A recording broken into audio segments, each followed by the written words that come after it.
Well, a very good evening to you, race fans, and welcome back once again to Simple Racing Broadcasts. Tonight we head off for round 8 of the Alliance Sim Racing Gard Supercar Championship, proudly supported as always by Gard St. Gobain. And tonight we find ourselves at one of the newest tracks on the iRacing roster. That is, of course, the Miami International Autodrome. It's not technically a street track, but it is as near as you'll get to a street circuit, I reckon. It's built around the Hard Rock Stadium, and it's a track that is actually built, I reckon, to suit the Gen 3 supercars. We've got some long, fast straights. We've got some heavy braking zones for drivers to try and pass. And one of my favourite things, we've got some walls right next to the track that I reckon are probably going to cause some issues this evening. But we'll see how it all plays out as the drivers get into it. Great to have you all along. If this is your first time here, welcome on in. It's lovely for us to see everybody coming along and supporting some of the great leagues that we do have here on Simple Racing Broadcast. My name's Jared Cole, and I'm joined in the booth tonight by Isaac Fogarty. And Isaac, it's going to be a fun one tonight, I reckon. Yeah, good evening, Jared. Good evening, everybody. This is a bona fide street circuit, and there's one thing that supercars love. It is a street circuit. This is going to be an amazing race, and I've never had the privilege of watching some supercars run around Miami before. Obviously, as you said, relatively new track to iRacing, but really looking forward to seeing what everyone can do tonight. It's going to be exciting, that's for certain. The race format tonight, 2 equal length races, a 20 lap followed by a 20 lap tonight. The second one, of course, has the reverse top 10 grid applied. Lone qualifying going on right now. The drivers out there setting their times for the next few minutes. The thing to note tonight, we do have a single compulsory pit stop in each race, and that must be taken between laps 5 and 15. So a fairly wide range in terms of the total race distance in which you can take that compulsory pit stop. But it does mean that there's a bit of an opportunity perhaps to make something of the strategy here. Isaac, I think before we get to the racing, it's probably worth us taking a look at the championship standings, because of course last week we saw a real change in the points gap, and that's been reflected as we see from the difference between Wayne Walker and Matt Vanderkraan. They're a lot closer together than they were just a week ago. In fact, that gap is down to just 31 points. Matt Vanderkraan just can almost sniff at this, but it's still going to be a really tough battle for him, I reckon. He should be feeling pretty safe in that P2 spot, though. Mark Poynton he's almost got P3 wrapped up at this stage, I would say.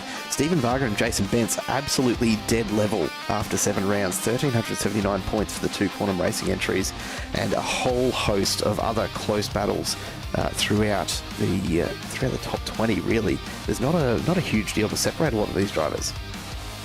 No, it's very, very close at the top end of this field. And yeah, as you said, it's Matt Vanderkraan. He probably feels like he's in a really good position in that P2, a fair gap between himself and Mark Poynton, so a little bit of breathing room and plenty of opportunity to now try and set after Wayne Walker with only a handful of rounds left. Law McKee also doing a wonderful job leading the way in the Cup Trophy class, a fair way, about 60, 70 odd points ahead of Andrew Listener, and then a little bit of a gap back to Rick Vigar as well. So it's looking pretty solid in the championship, and we look further down the standings as well. And it's so there we go. It's Luke Allman in 21st, which surprises me a little bit. He has missed a couple rounds though, but he's a performer that you'd expect to be higher up in the championship, and I have no doubt with a handful of rounds remaining, he's going to find himself climbing even higher. Now, the interesting one to note tonight, P40, Brian Borg. Now, make no mistake, he's not there because he's not had a great run. He's there because he's only been along for a few rounds, but he has been super quick every time he's shown up. And I note that Brian is back in the race session tonight. We've got about a minute left to go in qualifying. What will be interesting is to see how that plays into that dynamic in the battle between Wayne Walker and Matt Vanderkraan at the top of the table. But that is how the championship stands for the moment. We can take another look at this track map, because I think the really interesting thing for me is going to be the end of that last straight just before that little S curve to finish off the lap. It's going to cause some havoc, I reckon. These guys are going to be topping out at somewhere around, I suspect, 270. I haven't actually had a chance to check the top speeds yet. But they're going to be going very, very fast by the time they get there, and there's not a lot of room to make a pass in in the end of that straight there. So I'll be interested to see how that one plays out.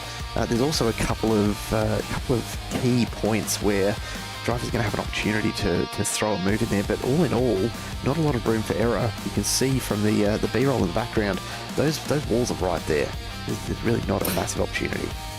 Yeah, no, it's very, very close around here. Lots of opportunity for braking, as you said.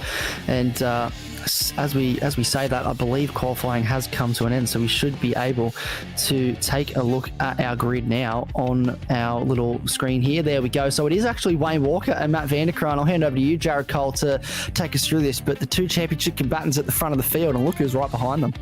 Ryan Borg right in amongst it, and Phil Manuel up there in fourth as well on row 2. A fairly spread out front end, honestly. The two at the front should be well and truly the quickest around here, but we'll see what it looks like under race conditions. Row 3 is Mark Poynton and Luke Allman, followed by Jim Caperonis and Jason Bentz, and then David Tadell and Stephen Varga round out your top 10. Behind them, Mick Clifton and Damon Fisher end up on row 6. Then Trav Daly and Abel Verban behind them. James Hardy and Jason Douglas in 15th and 16th respectively. Nick Geary and Ryan Palmer on row 9. Almost got it wrong again for you there, Nick. I'm sorry. Andrew Listener and Rick Varga rounding out the top 20. Behind them, Dave Galley and Ernie Toth, then Troy Sipple and Brad Grant. 25th is Glenn Boyce, followed by Scott Perrins, then Ash Hall and Jason Dunn, with Brad Hayes and Mick Rudd rounding out the 30 on the grid tonight.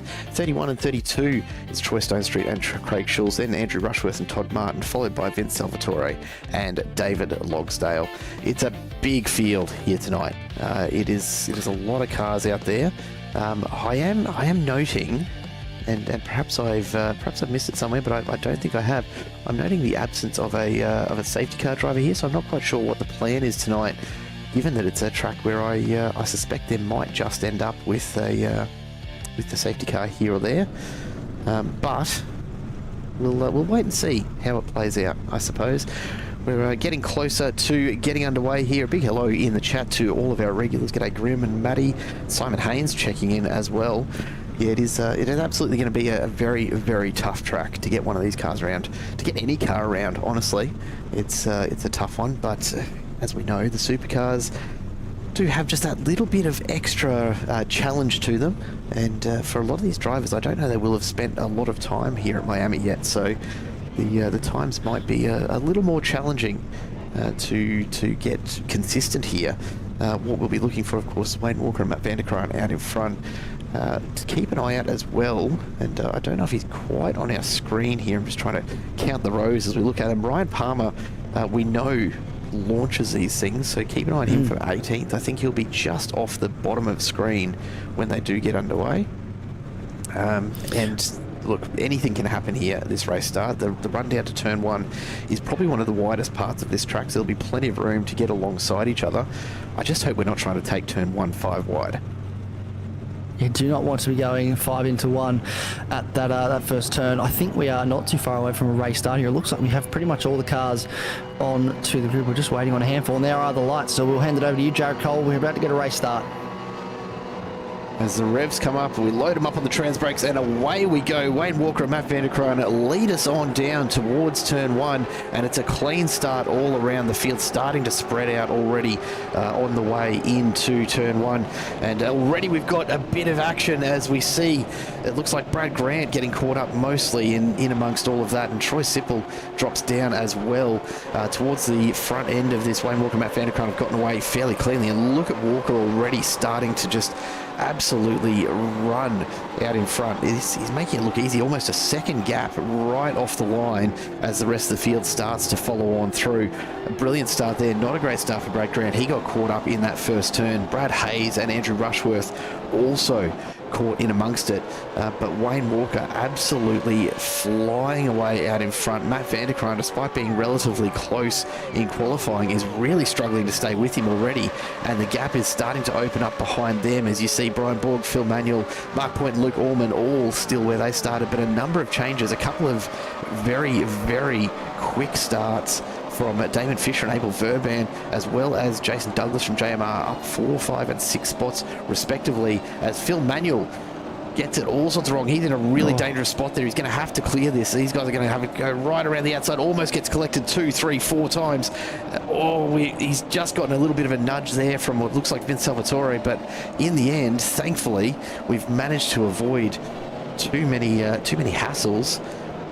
Tell you what, that is a wild start, but not too not too surprising, honestly. And here we go. This is the run down this big straight for the first time. Look at the lineup of Gen 3 supercars as they come down this rank straight. Yeah, there's a big lineup of cars, isn't there? What an action-packed race start that was. And see at the front of the field, it is Wayne big Walker that nudge leads there. away Luke from Orman's got lost. Big nudge, Luke Orman. Trying to find where he is in my list. There he is. And he looks like he's going again, which is good for the... he did recover it very well, so he's got running again. But this hairpin, it is a little bit tricky. We'll catch a couple drivers out, so got to really keep an eye on some of these drivers. And look at... This is Damon Fisher. He's going to up the inside. Is that... who's that? It's going up the inside. Chase Douglas has just gone up the inside there as well. They're 3 wide as they try and barge on through here. Well, Miami already delivering the goods. I thought this would be a much narrower racing line, but it turns out you can go pretty much anywhere you want on this track and you'll find grip, at least so far. It's only lap 2. These tyres are fresh. They're still in great condition, and everyone's looking to extract the best they can from them. Damon Fisher settles in ahead of Jason Bentz, and throughout the rest of the field behind them, it's a fair lineup. Chase Douglas falls behind Luke Orman as Orman gets up the inside in the background, but they're still side by side as Douglas gives the bum a bit of a wiggle there on the way out, gets the power down. And yeah, it's one of those tracks, isn't it, where it just takes the slightest bit of a misstep on the power, and you're going to get punished for it if you're not careful, because the amount of pace that you end up losing by the time you reach the other end of some of these straights is pretty significant. I noticed Ryan Palmer just sneaking in there. He's in 12th. He's up 6 spots, so he's now up 7 as he goes around the outside of David Diddell, and then gets himself back in the inside, shuts the door very, very abruptly as they make their way through this very nasty little chicane underneath the highway here. It's a weird little change of both elevation and also direction. And yeah, it really does make for some very, very interesting moments. But look at this group in the mid-pack right now, from Stephen Varga all the way back. Really, really tight.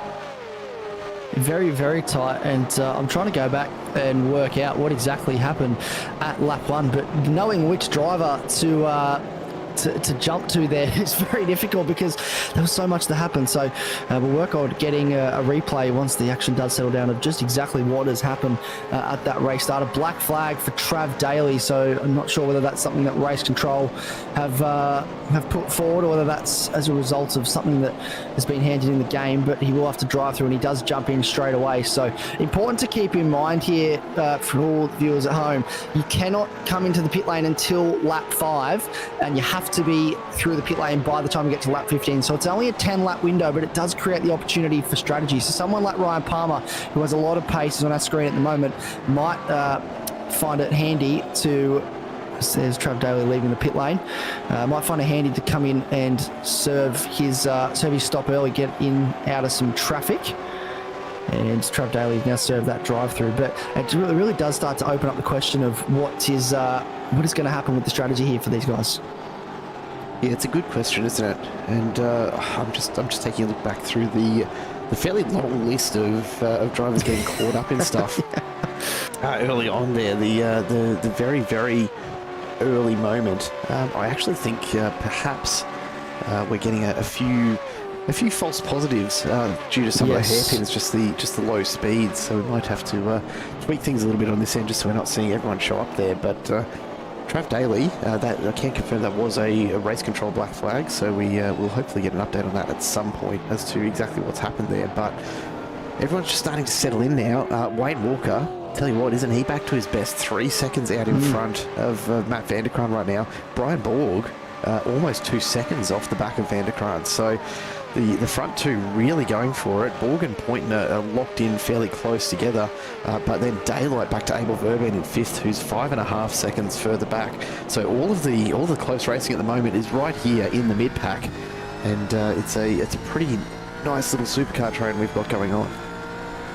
It certainly is, and this is Luke Orman. You can see here on our screen at the moment, and we're riding on board with him at this stage. He's right under the rear wing of Stephen Vargas, so he's part of this little mid-pack battle train. We can see the nice camera view into what he can see on his screen. We get a little bit of an insight into what the drivers are up to behind the wheel, which is very handy to see indeed. And he's got a couple of quantum cars in front of him at the moment, and then Jason Douglas a little bit further ahead, who's actually being hounded at the moment by, it looks like, Jason Bentz. So we might actually go and have a look at this up further. And he hasn't managed to find a way past yet, but he's going very defensive through this corner onto the long back straight now, or one of the long back straights, I should say. There's a couple of different straights here at Miami, which actually provides a great opportunity for an overtake if he can get in the slipstream, but I don't think Bentz has been able to maximise the exit and won't be close enough on this occasion. But he is putting pressure on at the front of this field at the moment. We see the sparks fly. Ryan Palmer just getting it out there and just scraping the wall and losing a little bit of paint in the process. A big hello to Short in the chat, coming to us from the Ukraine, mate. Great to have you along. Hopefully you're enjoying some great Aussie supercar racing. And yeah, unfortunately, no Andrew Hoffman tonight. I can confirm though, yes, it is absolutely a fixed setup for these drivers. So the difference here tonight is purely driver skill. There is not really anything you can change in these fixed setups that they're using. So they're all pretty evenly matched. It all comes down to driver ability and, of course, a bit of pit strategy. Now, we're getting very, very close to actually hitting the start of that pit window.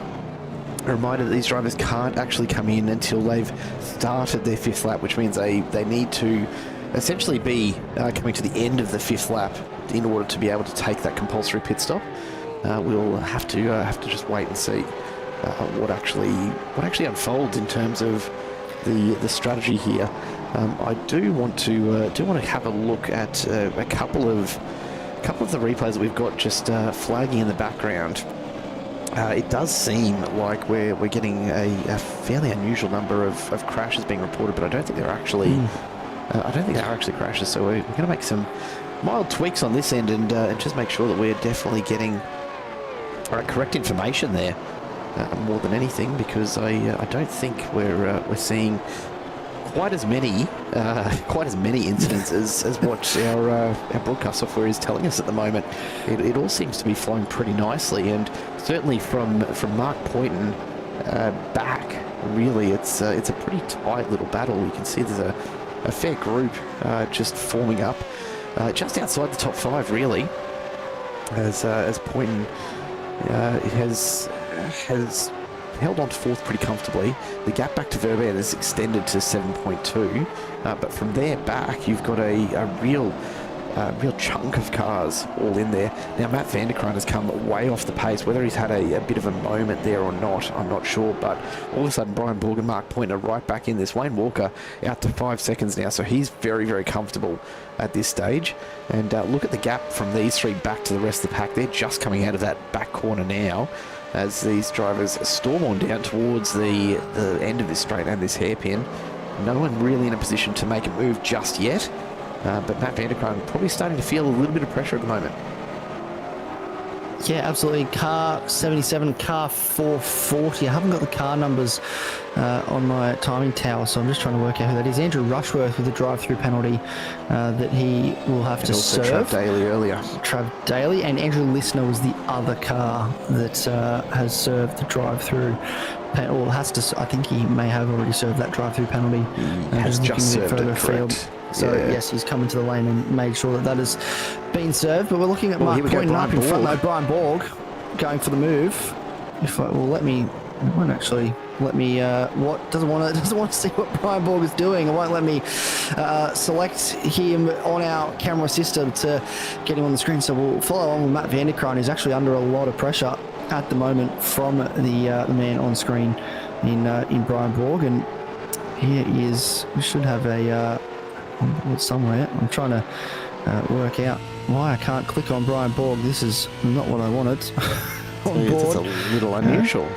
little unusual. There we go. This is what I wanted. We're going to look backwards at Brian Borg. If I can't select him, then we'll look backwards and get a nice view of him chasing down Matt Vernigan. He's putting on the pressure. Look how close he is under brakes there. Heavy braking into the hairpin. It just goes to show the effort they go to pull these cars up. A little bit of a touch up there maybe from Brian Borg as they run through the back end of the course. This will be another straight through here, so across the chicane and through this is probably the third last corner now, and down this very long back straight. A nice exit from Brian Borg. He stayed quite close here to Matt Vanderkraan. Will there be something that we can set up on the rundown in towards the hairpin? Look at how far ahead Wayne Walker is. He's pretty much disappeared in the distance. But yes, Brian Borg, he's going to have a look here. He's going to think about it in the braking zone at the hairpin. He's side by side. He up the inside, leaves him a bit of room. Does Matt Vanderkraan. Brilliant racing between the two of them, and I think that's going to be a spot. Matt Vanderkraan is still there, trying to make a point of it, but Brian Borg has got that move done, and he is up into second place now. I think it was almost inevitable. Borg's had so much pace. Vanderkraan's thinking about it into turn one, but he's going to probably think better of it. He doesn't want to get too far off that racing line just at the moment. Somehow, incidentally, Jason Dunn for Southern Cross Racing back in 24th has just picked up a slowdown. I have no idea where you'd find a slowdown here at Miami. There's not really much of anywhere that you'd manage that. But anyhow, this is new to me here at Miami. Absolutely. So maybe over some of these blue sections, that's probably about the only opportunity. You can see Brian Borg's really trying to take as much of that as he possibly can. We've got a first of those compulsory pit stops starting to come through now. So Stone Street, Capronis, Damon Fisher, Ryan Palmer, Jace Douglas is in, James Hardy. So all happening down around P21 is where you'll find the bulk of those drivers starting to come through that compulsory pit stop. Now, I don't think there'll be a lot to do. I'm a little surprised to see it coming in this early, but we know how strong the undercut is in these supercars. I think a lot of those drivers are leaning on that being the biggest part of that, as we see Jason Bentz looking for a move up the inside of Verban. Gets alongside, bit of contact. Verban turned in like he wasn't even there.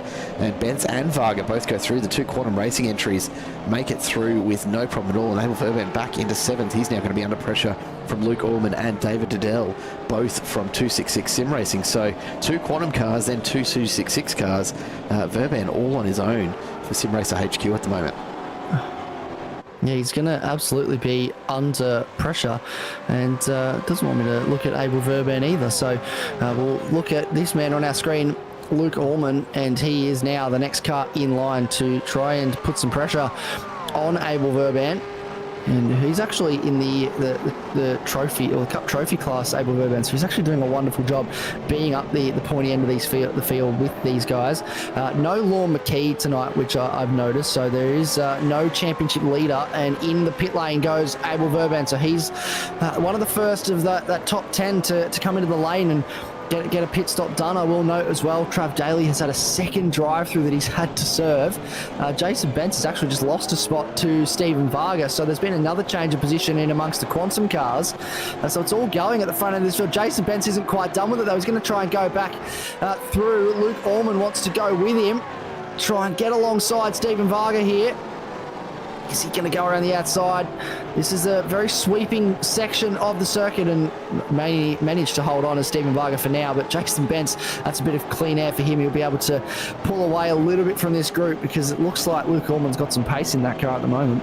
Yeah, it's good to see Allman finally showing some of the race pace that we've seen him exhibit here and there across the season so far.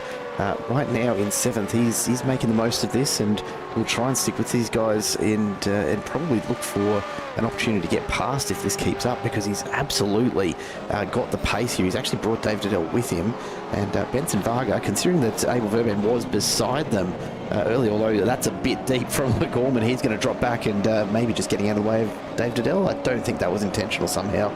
A big hello to all of the viewers in chat dropping on in. We've got a bit of an international flavour going on. G'day Modifest, good to have you along.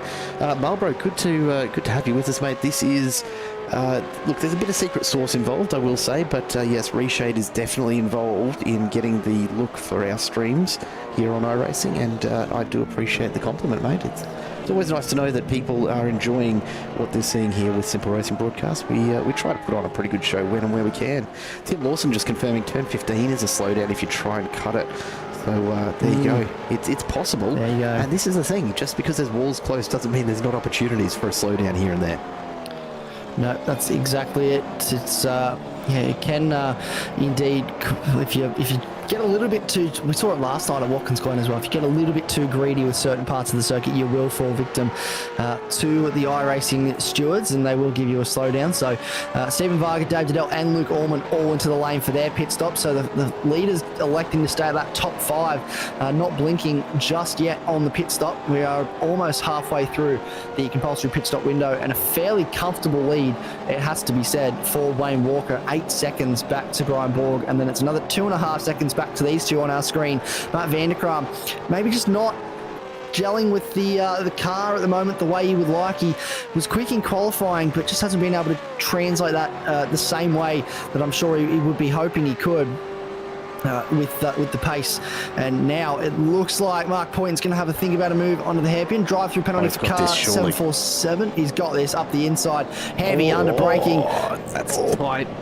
Can't very quite get tight. there. No, and I think Matt Vanderkram was maybe hoping he was far enough up he could swipe across the nose and block him off, but he still had a slight overlap, Mark Poynton, so Matt Vanderkram left him a bit of room to avoid disaster, but has held the position for now. But it just seems that he's not quite got the pace yet at the moment. Look at the drive that Mark Poynton's got off the corner, and you think this will be a relatively similar carbon copy to what Brian Borg did just a few laps ago. Stephen Varga with the drive-through penalty, he'll have to serve that for contact with car 77, I believe. And now Mark Poynton under braking into the hairpin. No, not far enough up this time around, so has to settle in behind. Vanderkran's no slouch. He'll hold him off for as long as he possibly can here. He's going to make Mark Poynton absolutely earn this. That drive-through penalty, incidentally. Car 474 is David Logsdale. He's currently a lap down and in 34th position. So I don't think it's going to make his night much worse. Yeah, I'm not quite sure how Vargas has picked up the drive-through, but I'm sure we'll get an update on that shortly. I don't know. I don't know that that's actually... It doesn't look to be a race control issued drive-through, so I suspect that Vargs has perhaps had an unsafe pit exit or maybe speeding on the way into pits when he's come in to make that stop. What was it, only a lap or two ago now? So in terms of strategy, incidentally, while we're on that, I reckon the play here, given that fuel shouldn't be an issue for these drivers tonight, I would think that the play here is to probably look for your compulsory pit stop sometime around lap 10 to 13. We know he's back in. He is indeed. This is his second stop. I just tried to... There was a bit of a battle going on between these guys, and I just noticed Luke Allman came back into the lane. So sorry to cut you off there as we talk about strategy. I think that's an interesting strategy from Luke Allman. Maybe he picked up some damage somewhere.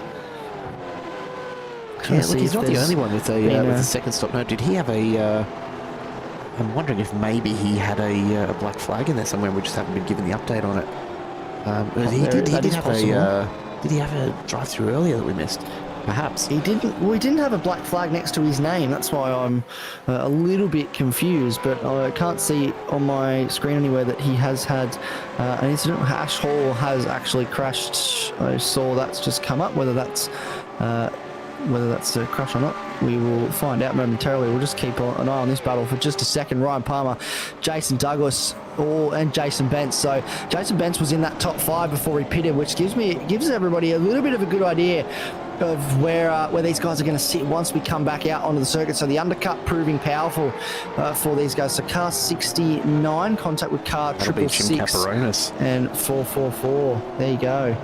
So that's there's quite a few drive-throughs coming out tonight, and I think that's really that's down to the nature of Miami, isn't it? It's a street circuit with not a lot of room to get alongside. You're going to have to try and barge through, but you do run the risk of coming into contact at a number of these turns.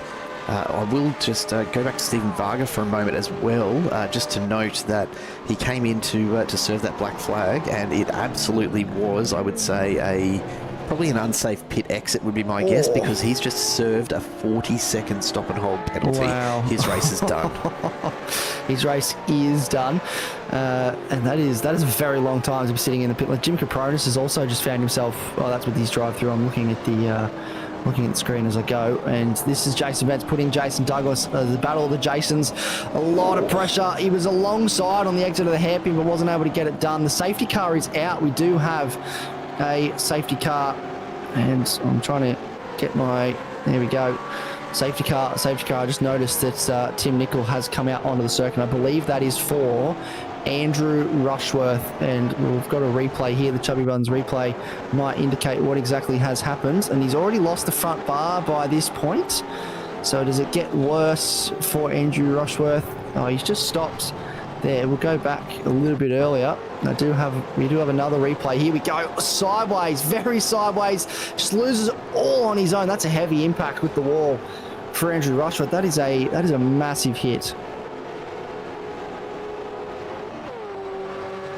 Yeah, not ideal at all, is it? That's absolutely going to bring on a safety car. We've just got a couple of issues with the timing tower for you folks. We'll get sorted out in the background here as well. But it does look like Brian Borg and Mark Point are going to make the most of this safety car to come through and get their compulsory stop done, which makes perfect sense. I do wonder, where's Wayne Walker right now? He's just coming around to finish off another lap here. So he's going to end up back in front, but it won't be by very much at all. No, but it's certainly going to be very close, but I think he should have him. Where is Brian Borg? Is he leaving the pit lane? Not quite yet. And Mark Poynton also yet to leave the pit lane. So there they are. They're now leaving the pits. And that is pretty close between these two, but I think that's going to be some pretty comfortable breathing room. Matt Vanderkram also just in behind these guys as well. We're just going to go back and have a look what happened to Ashley Hall as well, and what caused his crash a little bit earlier. And here we go. Oh yeah, there we are. And this is with Vince Salvatore, so he's having a bit of a battle. And is it just on his own, carries a little bit too much speed, locks up the inside front, and not really a crash, but did run wide there, and just a little bit too hot into the first corner, it seems. So with the safety car out on track, that's going to bunch this field back up. I do wonder just what impact this might have on a restart. For those drivers who have just gotten some fresh boots on, this is an amazing opportunity to make the most of that and really take advantage of some very, very fresh rubber. The drivers that came in a bit earlier are going to be at a massive disadvantage if this does get compressed right up here. And you'd have to think that it probably will. But in saying that, it's all going to depend on just how long that safety car needs to stay out on track here tonight. I don't really want to hazard a guess just yet on what that might look like, but we'll see soon enough as the lead drivers start to catch the Chubby Bun safety car now. Will we get another lap here, or is this going to be it? It does look like we're on track to hold the leaders up until the rest of the field joins them, but they're incredibly spread out around Miami. I'm actually a little surprised at just how much there is to do to get this field grouped back up again. Yeah, it's they're more spread out than I thought they were, considering we had pretty much all cars on the lead lap. But I guess a 2-minute lap around here on average, you will find that mostly they're going to become pretty spread out after a little while. So yeah, interesting indeed. But we are now going to hopefully get the field closed right back up again. Everyone will be on a relatively even playing field. We've got 2 laps until that pit window closes, but I believe everybody has come in to serve at least 1 pit stop, which they have to do in this race to make sure they can get home. So everyone has ticked off that compulsory pit stop box, and we will get a green flag very, very soon, and everyone will just be able to run home. It'll be a sprint race to the finish, a 5 or 6 lap sprint race by the looks of it, once the safety car does come in. And that's not leaving a lot, is it? really, when you consider how tight this race has been so far and how difficult it has been for a lot of these drivers to make passes, except for, of course, the end of that back straight. It's going to be a real battle, I think, for the last 5 laps here. I wholeheartedly expect that we're going to see a lot of door bangers, people try and maximise the opportunity they've got here to really just pick up an extra couple of spots that maybe were out of reach only a couple of laps ago. But now all of a sudden these gaps have closed right up thanks to the safety car, and we're basically reset for the final 5 laps of this race. It's going to be a very interesting one. Yeah, really looking forward to seeing who can maximise here. Obviously, the freshest tyres out there are that of Brian Borgenmark, pointing in terms of pure lap count. They came in on lap 11. It was lap 10 for Wayne Walker and Matt Vanderkram. Ryan Palmer, Jason Douglas came in on lap 6. So they are on some of the oldest tyres inside that top 10. Jason Benz behind them on lap 9, Dave Diddell lap 8, and Abel Verban lap 7. So it's running in a little bit of a descending order there. But it looks like we actually have most of the field right up close together once again. It's only Mick Rudds, I believe, that is a little way off, and Brad Hayes also still trying to catch back up. But it's looking like we're going to get a restart very, very soon. And we're going to be, under green flag conditions, hopefully to the end. But safety cars, they always produce a bit of chaos here at ASR on the restart, and I'm looking forward to seeing who can capitalise. Now, I wonder what Wayne Walker's got up his sleeve for this restart as well. That's the other question. I don't really know. I don't really know whether he's going to try and hold everyone off or try and get an early jump here. It's a bit of an awkward final sector, and particularly those last couple of turns here onto the home straight. You've really got only a couple of opportunities to really push on and try and open that gap back up. I've got no doubt that Wayne Walker's going to have a plan in mind already, but I'm not entirely sure what to expect from that plan, and you know what we're going to see here, whether he goes early or if he leaves it very late, as we see a few of the lapped cars getting their wave throughs down this back straight. It's definitely the best opportunity for it, plenty of room, and you'll see a number of drivers now get an opportunity to unlap themselves from the rest of the field. Yeah, we've got a couple cars that have gone through. I'm just looking, is there anyone else that we're waiting on to go through? I don't believe so. Actually, I believe that might be it. So that was Brad Hayes and David Logsdale getting their laps back, so they'll be able to continue to push on and get back towards the front of this field. The field obviously in the hands of Todd Martin in the Chubby Buns safety car. So he is currently leading the way at this field. And look at them all, look at that line, the straight line down the back straight. There's a lot of supercars, isn't it? A lot of horsepower in one shot, and this is also a lovely camera angle, just the sweeping final sort of hairpin corner, if you will, as they flick back onto the front straight, and a lovely shot of the start-finish line as well. So some lovely camera shots, some lovely scenery. It's actually providing some really good racing this evening, which I think we expected. Jared Cole, obviously, being a street circuit and being supercars, but I feel like so far it's probably done pretty well in terms of the racing it's provided. Yeah, look, I'm not surprised to see it. This is really one of those tracks that is, let's face it, it's where the supercars are most at ease, is around street circuits. They're built to take these sort of corners and to really monster them, as well as it looks like we are getting the safety car in this lap. We've seen the flashing lights stop on that as well, so I expect that we'll probably see the safety car coming in at the end of this, and maybe off to pick up some dinner from Chubby Buns. Wonderful, sounds good. If it could get me some, that'd be wonderful. I've just had a message from a very concerned and scared Ryan Palmer, questioning how he says, "How am I here?" I think he's maybe a bit nervous there in P5 with his older tyres. He's I don't know how he's feeling about this restart, but that message maybe indicates he's not too excited for what might lay ahead once we go green again. Look, honestly, and this is something we were speaking about just a little earlier, aside from the front four, Walker, Borg, Point and Van der Krant, they were out so far in front that there was really there was no bringing them back to the rest of the field. But when you look at the way that the field is made up at the moment, from behind those four, Ryan Palmer pitted on lap 6, Jace Douglas pitted on lap 6, Jason Bence pitted on 9, Dave Diddell on 8. Those two guys are pretty quick and very quick. I think what we're going to see here is the strength of that undercut really favouring some drivers. As I look through the rest of the field, realistically, there's a lot of drivers who pitted on lap 6, basically the first opportunity, who find themselves really up into the top end of this field, where and look, to take nothing away from the pace that a lot of these guys ordinarily have, it's not a place that a number of them are perhaps quite as familiar with.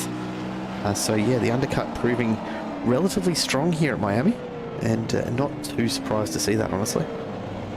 No, not at all. Well, we'll get to see what those tyres now can do. Look at them all trying to spread out. We're not even on the front straight yet, gentlemen. I don't know what's exactly going on here as everybody fans out a little bit.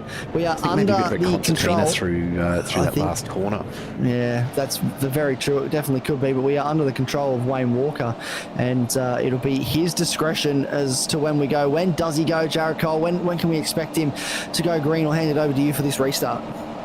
Look, I think what we're about to see is Walker's going to plant it through this hairpin. It makes sense. The rest of the field's going to bunch up really, really tight behind. And of course not. Maybe he's going to hold off here. But look at him hold that front group up. There he goes. He's finally made the jump, and that is a great choice to just hold that field up just a little bit longer. And look at the gap that they've already pulled. That front 8 have already pulled a second on Dave Diddell, the front 7 rather. Oh, we've got side by side, and that's Palmer, Bence, and Jace Douglas all coming together. They've managed to get it sorted out. Somehow Palmer's come out in front of them, so he's going to continue to feel that pressure. He's in P5 right now. Big slide there from one of the Chubby Buns Southern Cross Racing entries. I think that was Glenn Boyce who went just a bit sideways there, but we are side by side, and not surprisingly, this restart has been wild. Drivers throwing absolutely everything at an opportunity to pick up an extra couple of spots here. Nick Geary finds himself in 15th and getting in amongst it. Sipple and Orman just behind, battling it out as well. Here we go. Jace Douglas now looking for a pass on Palmer. Behind them, Jason Bence. Honestly, all he has to do is sit in and wait for this, because look at the contact. They are rubbing panels all the way through this fast back fourth section. And I think for Jason Bence, he's going to look to sneak up the inside here. He wants to get right on the tail of Douglas if he can, and try and pull another spot on Palmer. Palmer comes across, blocks out.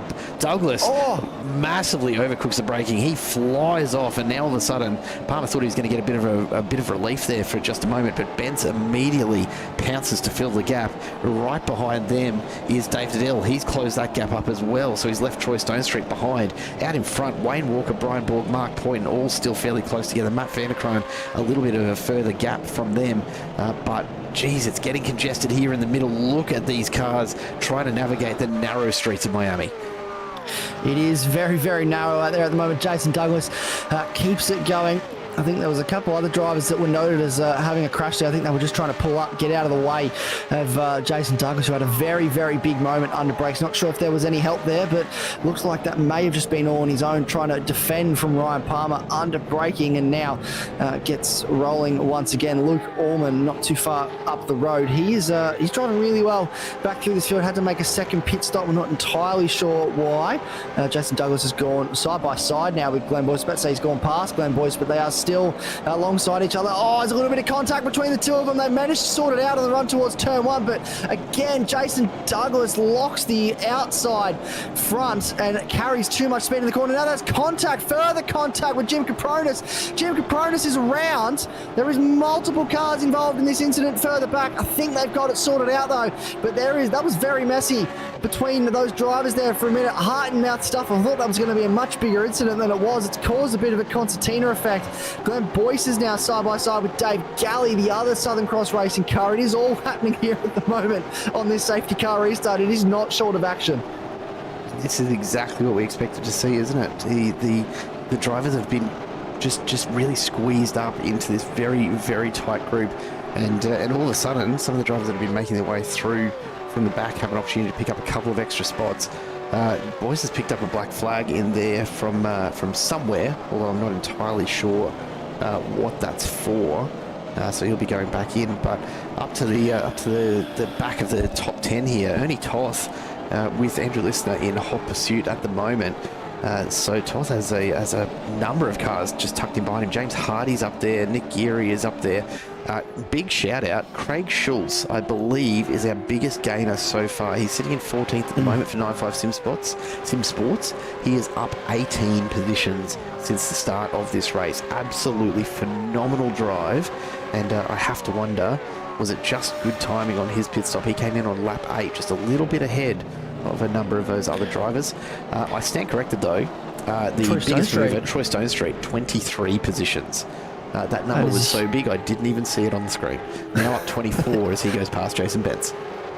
That is a very, very large gain for Troy Stone Street. And where is the... Oh, just can't get him on my screen either, so we'll settle for Jason Bentz as it continues to happen in the background. This battle is now going on with Damon Fisher. So Jason Bentz maybe struggling a little bit now for pace. He's lost a handful of spots, and further back in the pack, it's still going on here with this group of cars.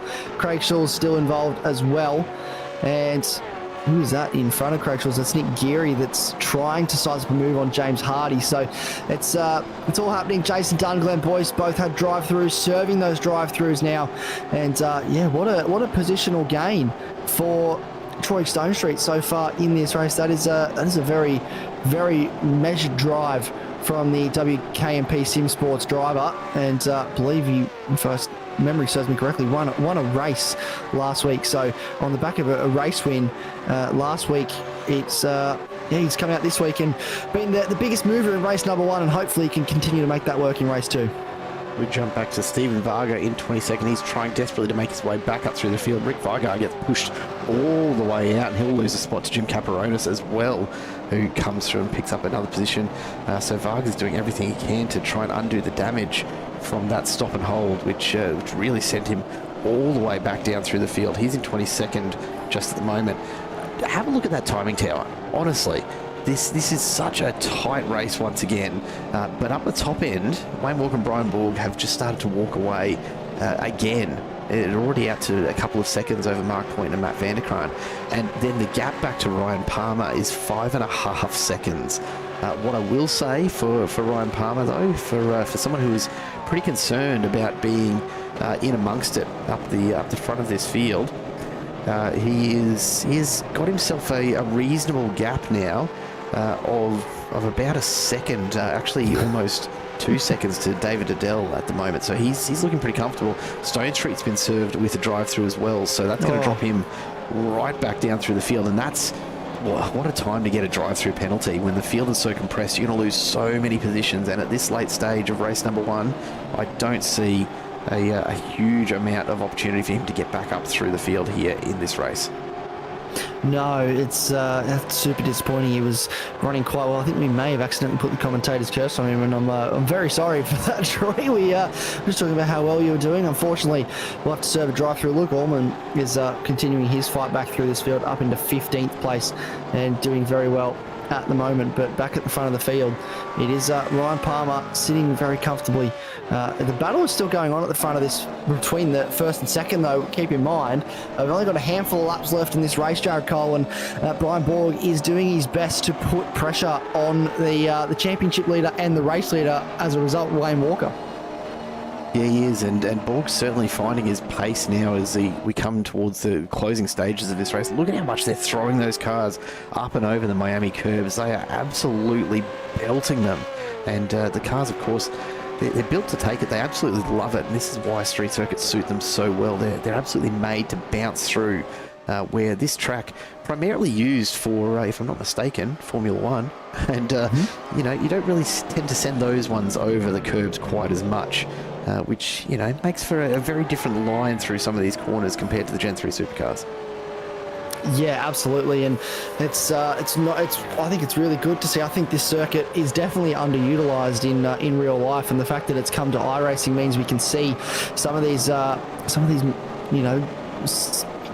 Series and categories that we'd absolutely love to see. We see a couple of cars going side by side in the background as well, and we're seeing on my screen that Scott Perrins has had an incident somewhere, but it looks like he's rolling once again, so we'll keep an eye on that. But Abel Verban trying to do what he can. He was in the lead of the Cup Trophy class earlier in this race, but I believe maybe had a drive through or just had an incident that led him to, so had to fall back further in this pack, and is again also like Luke Orman on the fight back, and is trying to find his way through this pack in front. It's all going on at the moment between these multiple cars, and by the time I'm noticing the gaps on my screen, Jared Cole, by the time you get up there, it's already sorted out, as is the nature of this circuit. It's so flowing, there's so many corners that you see a couple cars having a positional change, and by the time you get there, they've already sorted it out because they're into the next corner.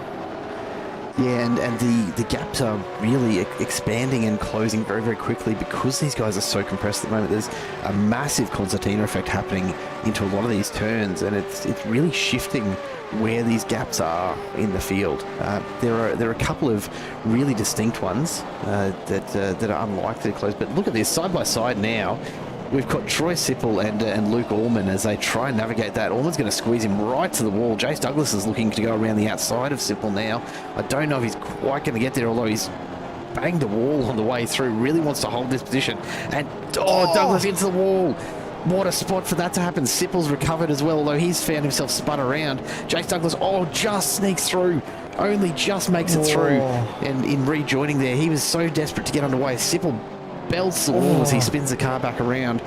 That was a wild little rejoin there from Jace Douglas, who was clearly in a hurry to get moving again and very, very nearly got taken out. That was pretty untidy, I'll be honest, from a whole bunch of cars there trying to navigate what is a very, very tight part of this circuit. Wayne Walker, meanwhile, has started the final lap, so he'll be on track to take, you'd think, either P1 or P2. P1 looking pretty likely here.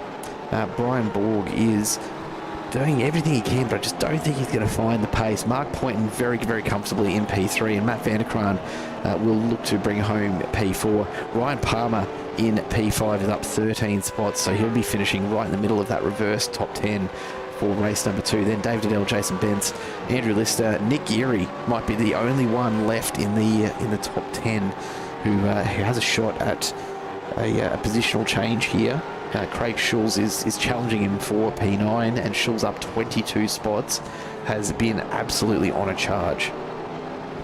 Yeah, absolutely has been. He is, very, very, driving very, very well. Oh, this is around the outside from Luke Orman, and I think he's got that one done. He has, and he's up another spot into 12th place.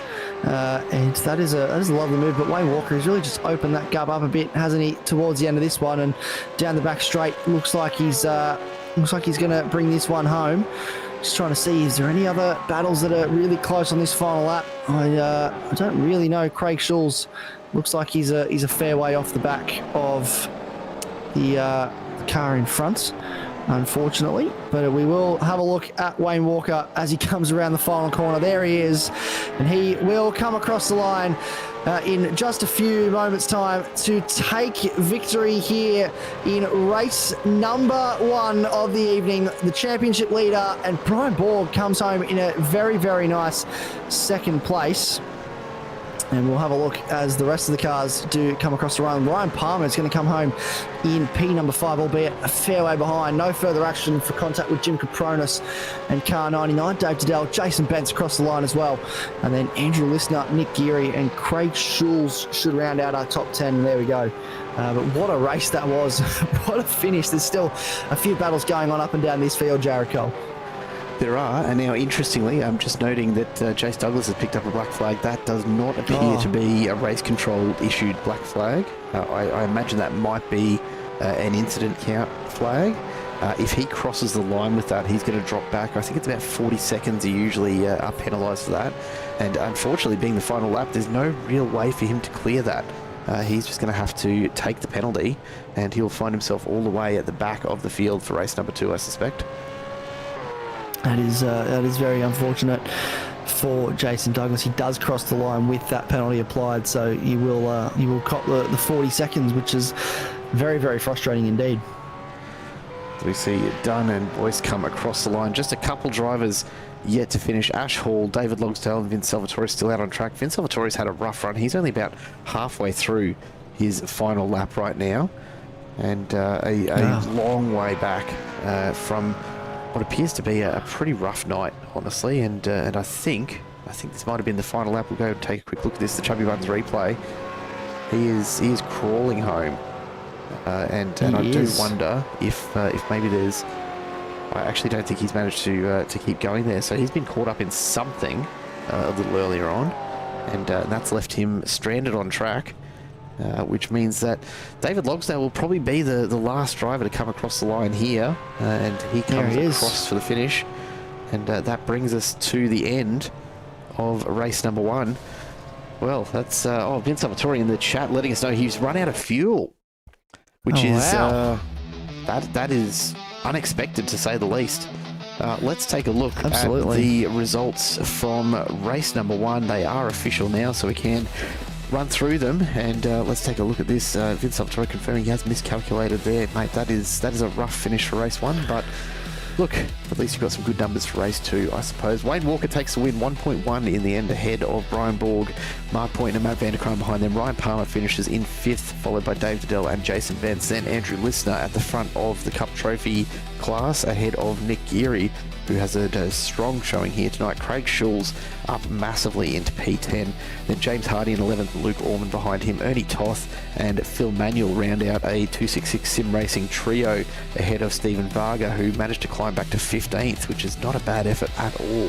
Troy Stonestreet and Trav Daly from WKNP finishing 16th and 17th ahead of Rick Varga and Dave Galley. Mick Clifton rounds out the top 20 for race number 1. Then behind him, Damon Fisher and Jim Caparonis, only a couple of seconds behind. Abel Verban, Brad Hayes and Scotty Perrins coming home with a couple of seconds separating them, and then a bit of a gap back to Brad Grant and some more time back to Mick Rudd, Jason Dunn, Glenn Boyce and Ash Hall, with Jace Douglas finishing in 31st after penalties. David Logsdale finishes in 32nd.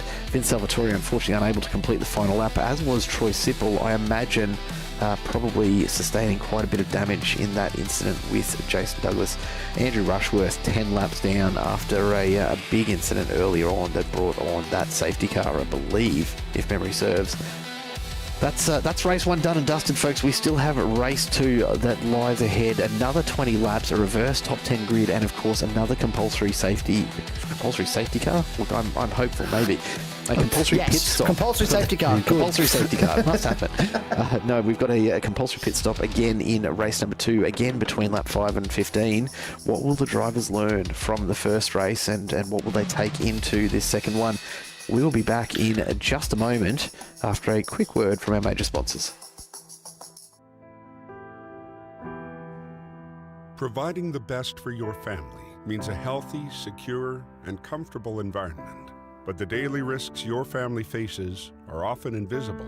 Solar Guard performance films protect what matters most to you. While you're concentrating on the task at hand, we're protecting your family from uncomfortable solar heat, harmful UV light, and glare. Our window films and protective coatings are designed with decades of technical expertise and provide a vision towards the future. Solar Guard provides added protection to the places where they're needed most, creating invisible barriers for increased security. The people of Solar Guard design carbon-negative solutions that can help reduce energy costs and improve comfort. Allow us to tackle the invisible challenges so you can focus on the important things in life. What matters most to you? We're on it. Saint-Gobain, Solar Guard.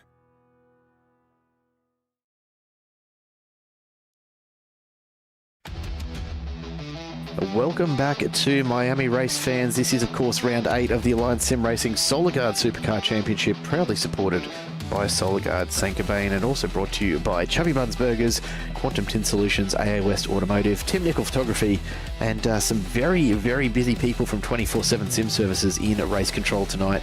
That opening race was a doozy, wasn't it, Isaac? It certainly was. It's action aplenty, and that's what we can expect from street circuits. So that's, I'm really, really glad that the last 3 races we go to, I mean, I don't know if I count Canada as a street circuit, but the walls are pretty close, so I think it's close enough in my opinion. So the last 3 rounds we're going to are street circuits, and it's really kicked off tonight, hasn't it? Really shown us what we're in for the back end of this championship. And the great thing about it is we've still got one more race to go tonight. We do, and I'm always a little hesitant when we get to these second races after what we saw in race 1. It's hard to predict whether the drivers are going to come out swinging and go full noise now that they've got a bit of a feel for the track and what it's like with 35 cars out there on the grid, or if we're going to see a slightly more sedate opening lap. Who am I kidding? We don't see sedate opening laps here with Alliance Sim Racing. What is that? Let's take a look at the grid in just a moment. The driver's just about to make their way onto the track for race number 2, and I expect that we're going to see plenty of fireworks once again as we look to get underway. Another 20 laps here. It's going to be, I think, a very, very different race, and particularly because, of course, we are looking at a reversed top 10 for the grid. So this is what it looks like. Craig Schulz and Nick Geary will take the front row ahead of Andrew Listener and Jason Benson. David Adele and Ryan Palmer swap positions in the middle. Matt Vanderkraan and Mark Point behind them, with Brian Borg and Wayne Walker rounding out your top 10. The rest of the field look exactly as they finished. So on the way back from there, we've got James Hardy, Luke Allman, Ernie Toth, Phil Manuel, then Stephen Varga and Troy Stonestreet ahead of Trav Daly and Rick Varga, with Dave Galley and Mick Clifton rounding out your 20. Further back through the field, Damon Fisher and Jim Capronis ahead of Abel Burban and Brad Hayes, then Scott Perrins and Brad Grant line up ahead of Mick Rudd and Jason Dunn. Glenn Boyce and Ash Hall sneak into the top 30. Jason Douglas will start from 31st after that late black flag alongside David Logsdale, with Finn Salvatore and Troy Sipple towards the back of the grid. Andrew Rushworth will be the last driver on track, and Todd Martin, as it turns out, is actually driving the safety car tonight. So I don't know how he snuck through when I was looking through the list before, but sure enough, he will be there ready to go when we almost inevitably have another safety car here in race 2. I saw Vince Salvatore in the chat begging for no more safety cars. I suspect that it won't be quite that simple. Somehow it's going to be a very, very busy opening couple laps as everyone tries to get themselves established. And as always, the challenge with these second races, with the reverse grids at the front of the pack, is you've got some very, very fast drivers who need to make up positions, and the faster they can do that, the sooner they can take a stranglehold on this race. It's going to be very, very difficult for those drivers at the front of the field to hold them off. And that's going to be the biggest challenge. Ryan Palmer just on the right-hand side there, you can see in the blue and pink livery. We'll see what sort of launch he can get here from the middle of that top 10. Craig Schulz, though, a massive, massive effort in race number 1. He starts from pole. I think this is an excellent opportunity. He's obviously got the pace. If he can hold it out in front there, he might be able to stick with this right from start to finish. Nick Geary and Andrew Listener, from a Cup Trophy perspective, are in the absolute box seat for maximum points from this round. To be sitting second and third for race number 2's start, I mean, all they've got to do is hold on and try and minimise the number of position losses to those drivers coming through from behind, and they're going to pick up a great deal of points for their Cup Trophy efforts. Yeah, that's it. This is going to be a good night for them in terms of the championship points. No Law McKee this evening to receive any points, so this is a prime opportunity for them to get some points. And Jason Bent's one of the last cars we're waiting on, heads down to the grid, so I don't think we are too far away from this race getting underway. I believe all cars are now on the circuit, and we may actually be under starters' orders very shortly. Yeah, green flag just being waved at the back of the field right now, so the lights will be up in just a moment. All the drivers on the field, we're about ready to get racing here. 20 laps lie ahead. What more can possibly happen here tonight at Miami? We are about to find out. We have been given the word. We are under starters orders. The revs come up. The guys load these cars up on that trans brake, and we are away for race number 2. Schulz and Geary lead us on down to turn 1. Jason Bentz and Ryan Palmer immediately jumping up through the order and going to the inside here, and Palmer up into P3 off the start. Here we go, folks. It's all happening. Let's get through this first twisty section, try and get into some sort of a racing order. You can see we're still 2 and 3 wide. These drivers using every little bit of the track surface here at Miami to try and get some kind of an advantage. Wayne Walker up into 5th already. Mark Point into 6th. Matt Vanderkraan into 7th. So they're in a hurry. Brian Borg still in 9th. Has just managed to get past David Adell now. He's up into 8th. And already we're not even half a lap in here at Miami, and the top 10 is starting to shift. I am stunned at how quickly these drivers have managed to get through from the back of the top 10 and to start already be looking ahead and trying to reel in the leaders. Nick Geary, though, out in front. He's got himself a nice little gap there. Ryan Palmer's getting caught up a little bit behind Craig Schulz, and Jason Bentz is going to go with him. Wayne Walker a half second back, another half second gap to Mark Point. Look at Palmer come up the inside. He's gone very, very deep there, and he's going to make that stick if he can stay to the inside there, but he's got to keep an eye on Jason Bentz, who's threatening to move on through as well. If Palmer can get this done, he'll be chasing down Geary in no time. They're still side by side, not yet figuring out. This is going to be really tight. They squeeze through the walls. Palmer maintains his position on the inside there, forces himself to have the track position now side by side, and they get on the power for the first run down this long straight. Palmer just gets the better of it, and he gets out in front, and they finally settle into some kind of single file line. Yeah, that took a little bit of time to sort out, didn't it? And Ryan Palmer, who's been off to a really good start here, really strong, goes defensive into the braking zone in the hairpin here at the back end of the track.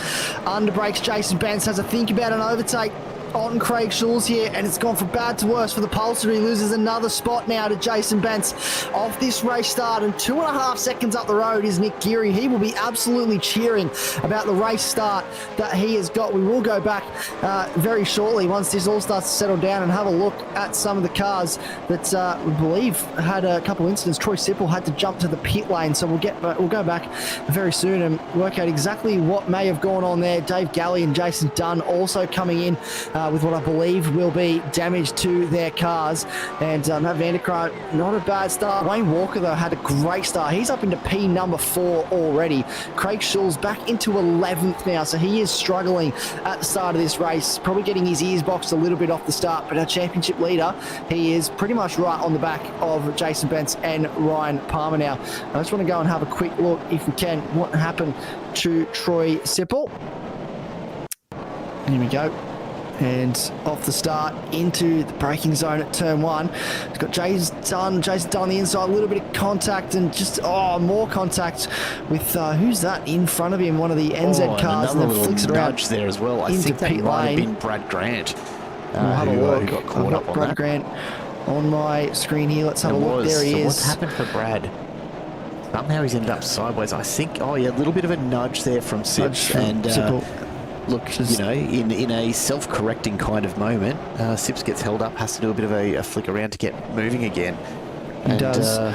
That's the same incident. So it has 2 separate incidents for Troy Sipple, but they're the same crash, and that's very unfortunate. And he ended up, I believe that's very broken, has jumped back to pit lane. I also noticed that Brad Hayes had an incident on lap 1, and that's huge into the wall. Who's that that's gone into the wall and had massive front end damage? Is that Rick Vigar? And then one of the Chubby Buns cars and Brad Hayes, massive contact into the wall. And more contact with James Hardy. I think that was Mick Rudd coming through, was it? Or very well could have been. That was a pretty messy little opening stanza, and I kind of it's kind of what I expected, honestly. I thought that might be what we got here for race number 2. No one wants to hang around, particularly on the back of that opening race and the sprint finish. A lot of drivers, you know, it's so easy to forget when you're in the pack that you're actually on cold tyres for the first few turns, and you end up pushing pretty hard, and sometimes it turns out just the way we've seen there, with drivers trying things on where they just don't quite have the grip for it, and ending up sideways or indeed facing the wrong way. Still a pretty tight battle throughout the bulk of the field here. The big movers so far, Jason Douglas on your screen now, he's up 12 positions, so he's really looking to try and... Oh, Jason Douglas has had a disconnection. Disconnected? He's had a disconnection. So he has disappeared off our screen.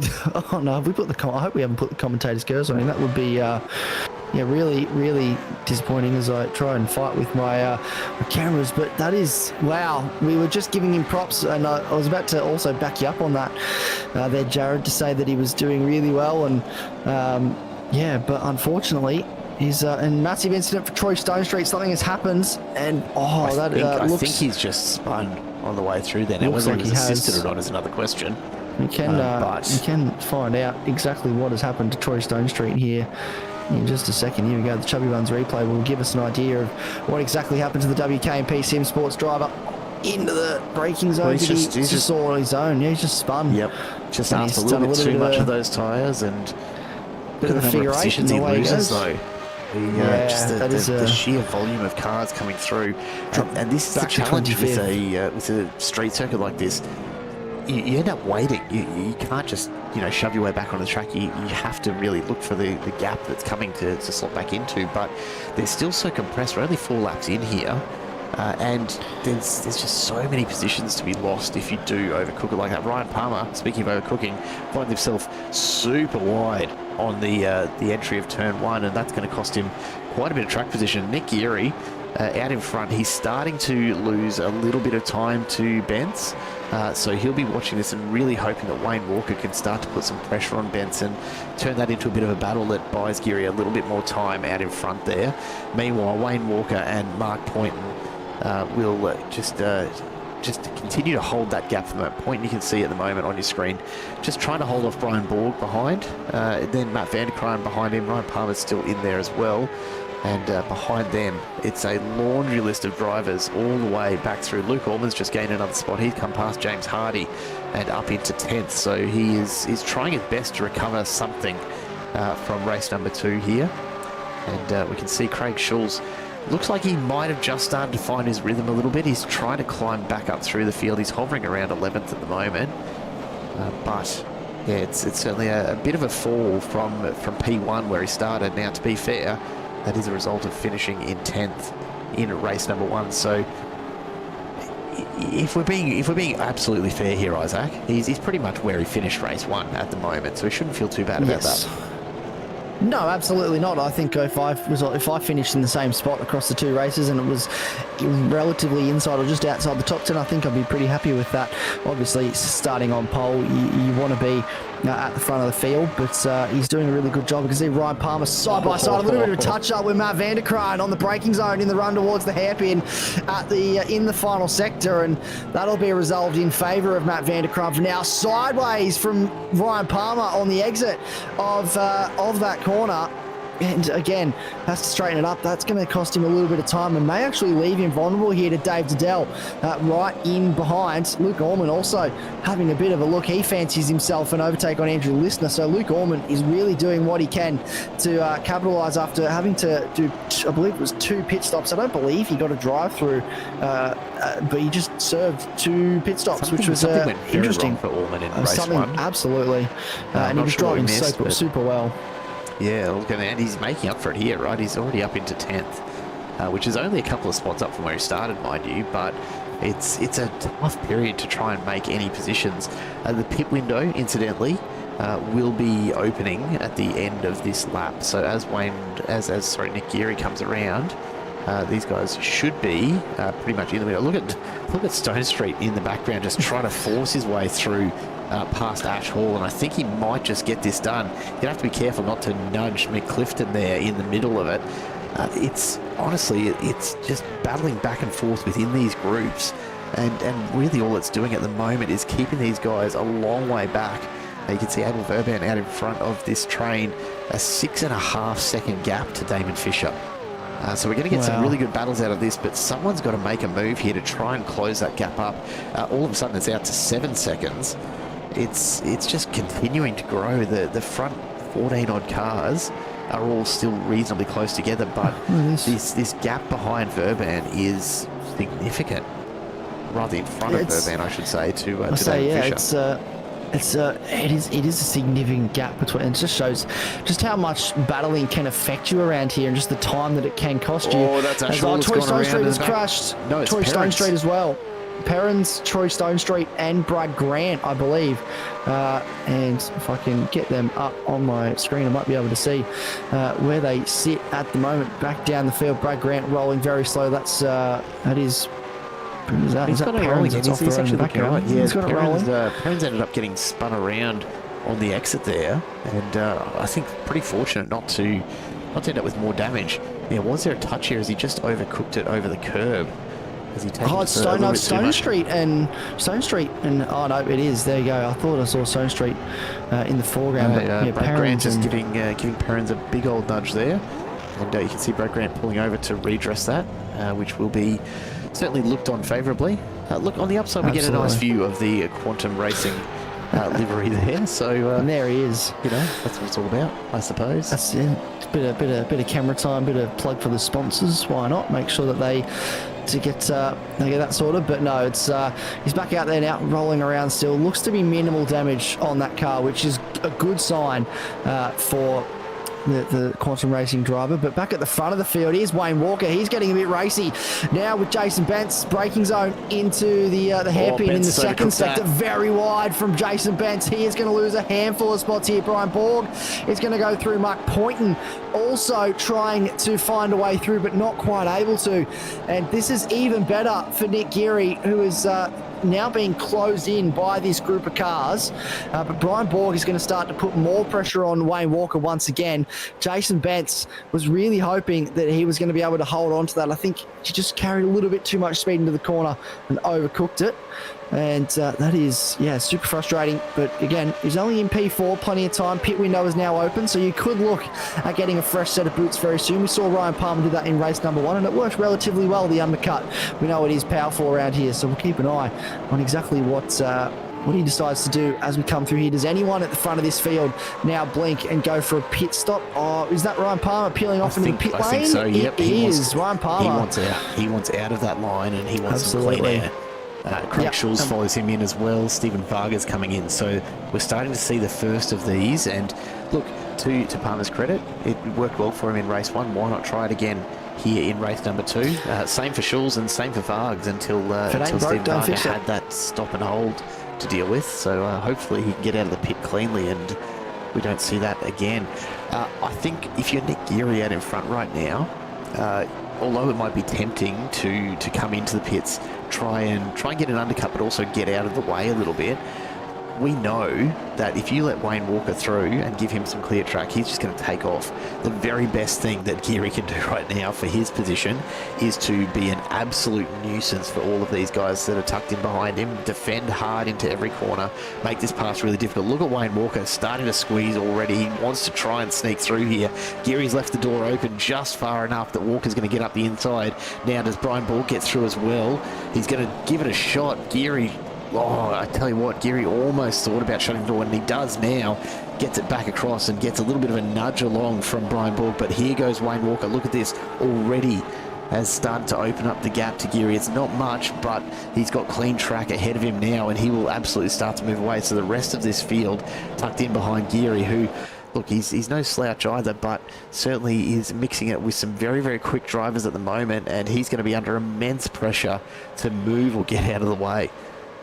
He certainly is. He's going to be feeling the pressure on the run down towards his hairpin. Just quickly, a 5-second time penalty for Ryan Palmer for contact with Brian Borg. So somewhere along the lines, those two have come together, and it has handed Ryan Palmer with a 5-second penalty. He will carry until the end of this race.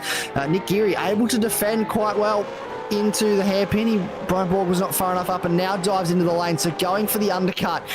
Jason Bentz also following him in, so two more of the drivers at the front of this field electing to go for that stop. Where is Ryan Palmer? Looking on my leaderboard to see if I can actually find him. Hiding all the way down in 23rd. 23rd, oh yes, there so he is. Yep. He's a little way back, but look, it's not a bad position to be in, and worth noting that he's a couple spots ahead of Stephen Varga and Craig Schulz, who came in at the same time. So what will be interesting is to see where he kind of ends up, and you can see him starting to climb up through the field now as Jason Bentz comes back out. Palmer is going to end up in between, or Brian Borg might just have got there. Jason Bence, though, comes back out onto track. Brian Borg just nestled in the middle, and there's Ryan Palmer. So he's sitting in 16th at the moment, but a third on track when you consider pit stops. The question really will be, how long does Wayne Walker push on for now that he's got some clean air? You'd have to think that he's just going to take it as far as he possibly can. For Nick Geary, he's just got to hang in there, and he's got a little bit of breathing room at the moment. Mark Poynton right on his tail, but there's a bit of space back to Van der Kraan and to Dedel, thanks to Bence and Borg both coming in for that pit stop. It's really separated out that front group. That's going to be good news for Van der Kraan. He was probably considering coming in to try and get a bit of an undercut happening, but I think with a bit more clean air than he previously had, he's going to feel like he can start to push on a bit and hopefully reduce a little bit of the impact of the undercut that these guys are hoping to take advantage of. Bence and Borg will be pushing along and doing their best to get through, but they're going to find themselves in traffic pretty soon. In fact, Jason Bence, I've just noticed, has already caught up to Ernie Toth from 266 Sim Racing, and so there's going to be a bit of traffic already to try and navigate. That's good news. Here comes Van der Kraan. Van der Kraan's into the pits now, so that'll be an interesting one to watch. We're going to keep an eye on where he does come out in relation. I'm just keeping a little bit of an eye as well. As you can see on our screen, Trav Daly putting the pressure, heavy under braking in towards turn one. That's James Hardy in front, not able to on that occasion, but up 9 spots in this race so far. I think there'll be 10 spots now that he's coming to the lane. But where is Jason Bence in relation to Matt Van der Kraan? I believe he is going to come out maybe in front of Matt Van der Kraan. Ryan Palmer moves up another spot. Where is the Angry Birds Racing driver of Matt Van der Kraan? Has he left the pit lane yet? He is leaving the pit lane now. There he is. And he'll come out behind, well, it looks like he'll come out behind Ryan Palmer. He will. So lost a handful of positions there with the undercut to Matt Van der Kraan. Ryan Palmer not really able to keep up with Brian Borg and Jason Bence in front. And we can see Jason Bence has got a very, very fast Brian Borg for company right behind him. And there he is. Look at the silver Racecraft Simulations car in behind. Maybe not the exit he would have liked out of that corner, but Brian Borg, as they navigate, I believe that is just a lap car getting out of the way. It would be doing what they can, trying to work out who that lap car may be, but they battling pretty hard at the moment. They don't want to slow each other too much, though. I feel here they want to make advantage of this undercut while they can, and the pace they go. Whoa! That is a huge incident. Massive lockup from David Logsdale, and he is absolutely clattered into Brian Borg. We don't quite have a. There we go. There we go. There's Logsdale. He's in the wall, but that was absolutely enormous. That hit. Huge. Now, will this bring on a safety car? There's the question. Does Brian Borg have the ability to actually get rolling here? We'll just take a look. There he is. He's spun it around. I mean, he's well off the track here, but that front left is completely jammed up. The only good news, well, there isn't really any good news for Brian Borg. He's a long way from the pit lane. He's only just past the halfway point of this lap. It is a long crawl back for him. It doesn't look like we're going to get a safety car out of this, which is it's surprising that they've managed to get it moving, but Borg's doing his best. What has happened with David Logsdale? Let's have a look here on the Chubby Buns replay, and here he is running just a big lockup, all the way down. It has to be. You'd think. What happened? I don't think he's even stopped. I don't think he's tried to stop. I think he's actually had a hardware failure of some sort there. You're looking at that and the way that the car is behaving. He has to have had some sort of hardware failure. Let's go an onboard here with David Logsdale, and let's take a look again on the Chubby Buns replay. Watch the steering wheel really closely here. Has this just disconnected, or is he? No. I'm not sure what to make of that. No, absolutely not. There's a couple things that might have happened. It may have been a hardware failure. It might have just been pedal failure, and he just had no brakes at all. And he was hoping to find the gap ahead of Brian Borg and just couldn't quite get there before Borg turned in. I can't come up with another reasonable explanation for what's just happened there. What I can tell you is that that's Brian Borg's race pretty well done now. He's in the pits. He's had his fast repair done. He's on the way back out, but he's back in 32nd position. And yeah, I can't see him climbing all the way back through. We're just over halfway through this second race here tonight, folks. And yeah, that's a big moment there for Jason Dunn. Just sends it very, very deep under brakes, gets it locked up a little bit, and manages to get back on track. But you can see he's sliding around quite a bit behind Vince Salvatore. Wayne Walker is into the pits, incidentally, and Jason Bentz has gone past. Mark Poynton looks like he's going to. Ryan Palmer might get through as well. It's going to be close. Wayne Walker's just getting back out on track now. And look at this, side by side. I think, yeah, Walker's going to come out pretty comfortably ahead of Palmer and Vanderkraan. But yeah, look at that. The undercut again for Jason Bentz and Mark Boynton. And it's worked really well for them, hasn't it? And look at the power slide from Matt Vanderkraan. This is a battle for what will effectively be, once this is corrected, the back end of the top 5. And Matt Vanderkraan needs every single championship point he can get over the championship leader in Wayne Walker, but Ryan Palmer wants the best result he can possibly get to make sure that he maximises the gains he can make in the championship at the back end of this season. So it's a bit of a battle, definitely not one that Ryan Palmer's just going to pull over and let Matt Vanderkraan go. He's going to have to work for this if he wants the position, but Wayne Walker now on a much fresher set of tyres than Mark Poynton, and Mark Poynton came in to the pits on lap 9 and versus lap 10, so only a lap difference, but the undercut has worked for Mark Poynton, and it's definitely worked for this man Jason Bentz, who now has a 1.5 or just over a 1 second lead from Mark Poynton. You can see there the gap between them closing a little bit, ebbing and flowing ever so slightly, but you have to feel Jason Bentz knows that Wayne Walker's got to try and find a way past Mark Poynton. That'll cost him a little bit of time. He can start to try and get himself into a rhythm here.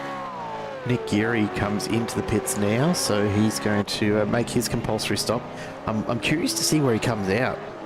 He was obviously in a very, very good position as a result of that early start that he had, and he's been leading the race since the start.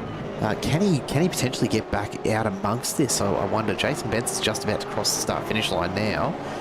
Nick Geary is still in the pits. He's going to be in for another 5 seconds or so he's certainly going to drop down. Mark Poynton's just set a 58.6, the fastest lap of the race. So these guys are certainly moving along. There's Nick Geary coming out in what looks to be 6th place. He can't be unhappy with that, surely. Absolutely not. There is a very fast, very up to temperature with his tyres. Luke Allman behind though, so Nick Geary is still a couple seconds that gap, but Luke Allman has had a lot of pace in this race. His last lap was a 2-minute flat, and Nick Geary's fastest lap of the race is a 59.9. So he's going to have to start pushing Nick Geary if he wants to hold on to this 6th place. But either way, the position that he sits in is a very, very strong one indeed. In saying that, Nick Geary's got fresh boots on. We know that these supercar tyres are their fastest in the first 2 or 3 laps, and then they start to go off. So Allman's actually probably at a bit of a disadvantage. He came in on lap 7. He's already on, 5-lap-old tyres? It doesn't sound like much, but it does make a huge difference with these Gen 3 supercars. You really can't get more than 2, maybe 3 good laps out of them before the pace starts to fall away. So Nick Geary needs to put the effort in right now, and it looks like he is. He's starting to close the gap here as Palmer and Vanderkraan battle it out. They're just slowing each other down. The gap ahead of Palmer is out to 5 seconds now. He's in full defensive mode, and look, here comes Geary. Those fresh tyres, all of the grip available to him, and he is right up behind Matt Vanderkraan right now. We've got a 3-way battle for P4 just outside the podium, and further up the field. Have a look up the other end of the track there as Jason Bentz picks up a black flag from race control. So there's been something happen, and there we go. That is for contact on lap 8 with car number 144, Ernie Toth. So unfortunately, Jason Bentz will come in, serve that drive through, and he's effectively out of this race. Promotes Ryan Palmer into P3, and so now it's a battle for the bottom of the podium for Palmer, Vanderkraan, and Nick Geary. And we still have a battle for the lead to resolve as well. I'm seeing on my data here that David Logsdale's had a couple more crashes, so maybe whatever that incident is, that issue is that he's having technologically, maybe not quite resolved just yet. He has come back into the pit lane and then left once again, so we'll keep a closer eye on him. But it seems that issue is persisting at the moment for David Logsdale. This battle, though, between these three, look at this.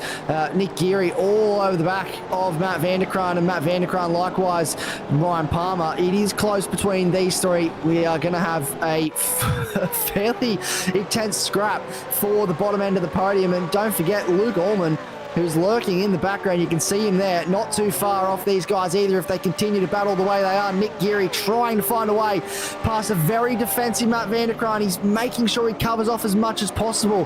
He can only move so many times, I believe, in a straight before you actually, it actually counts as too many moves and unsportsmanlike, so they've got to be careful there in that situation. Nick Geary tries to find a way around the outside, not able to do anything on that occasion. We focus on Matt Vanderkraan now, trying to maximise his exit to get past Ryan Palmer potentially. We could see 3 wide here on this straight if the exit comes off for these drivers, but it looks like a great exit for Ryan Palmer, not such a great exit for Matt Vanderkraan, but a great exit for Nick Geary, and he might fancy himself an overtake into the hairpin now as they run down towards this braking zone, heavy braking zone. Thinks about it, there's a little bit of an overlap. He's dived to the inside at the last second, and he's up the inside of the man that's in second place in this championship, Matt Vanderkraan. He's still side by side as they run through the final 2 corners across the start-finish line.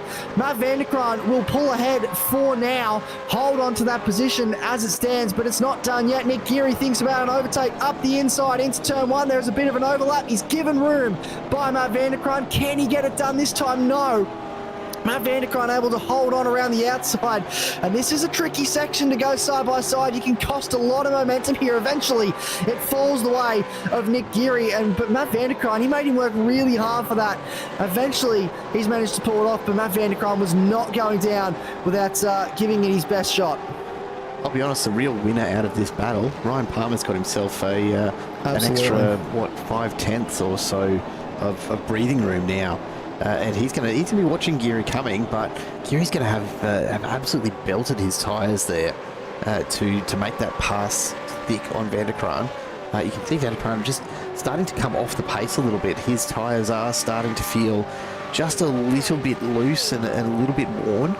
In the background, Luke Allman is starting to close in pretty rapidly as well. So, I mean, maybe another competitor about to enter this little joust. For the moment, though, Vanderkraan right back onto the rear bar of Nick Geary, so this is not done yet. Jason Bentz has a meatball flag.